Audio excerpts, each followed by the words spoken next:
அந்த அம்மா ஏறணும்னா தம்பி சொன்னாப்ல பின்னால இன்னும் 10 பேர் நிக்கிறாங்க உள்ள ஏறுமான்னு சொல்லுச்சு. அது 1 பேர் நான் பின்னாலதான் உட்காந்துருச்சு.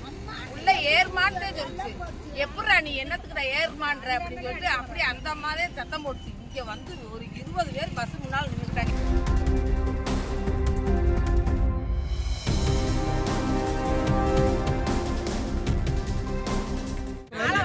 ஏறுச்சு அந்த அம்மா உள்ள ஏறுமானாரு. இவர்தான் இடம் கொடுத்தாரு அந்த அம்மாவுக்கு உட்கார. இப்போ இடம் கொடுத்தா இருக்க சொந்தக்காரமா தானா டெய்லி வேலைக்கு வர்றம்மாவா.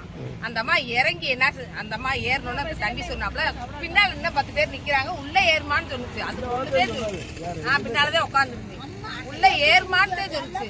எப்படா நீ என்னத்துக்குடா ஏறுமான்ற அப்படின்னு சொல்லிட்டு அப்படியே அந்த அம்மாவே சத்தம் போட்டுச்சு. இங்க வந்து ஒரு 20 பேர் பஸ் முன்னால் நின்றுட்டாங்க. ஏத்து நிக்கிறாங்க.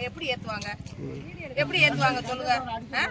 கண்ட்ரைட்டர் ஒரு பையன் கால தோடு ஓட்டவே சிந்தாமணி சட்டை ஓட்டிருந்தேன். அவன் வந்து அடி சரியான அடி ஒரே அடி அடிச்சான் கண்ட்ரைட்டர் படியில.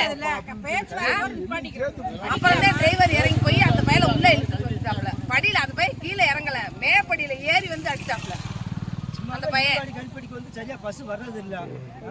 இனி எந்த அந்த காலவாசல்ல அந்த அம்மா ஏறிச்சு. அந்த அம்மாவுக்கு பின்னால 20 ஆள் இருக்காங்க. அந்த அம்மா நின்ன உடனே அந்த பையன் உள்ள ஏறுமா உள்ள வாமா ஆளுங்க ஏறணும் ஒண்ணுமே சொல்லல.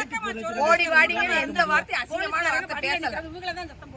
அதுக்கு வந்து கண்ட்ரைட்டர் அடிக்கலாமா அவங்க ஊர்ல இப்ப போயில திருப்பி அடிப்பாங்க இல்ல தண்ணியை போட்டு அப்படி பேரும்.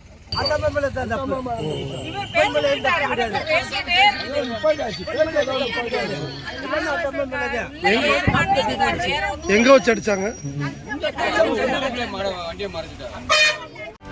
செய்திகளை உடனுக்குடனும் துல்லியமாகவும் தெரிந்து கொள்ள சப்ஸ்கிரைப் பண்ணுங்க.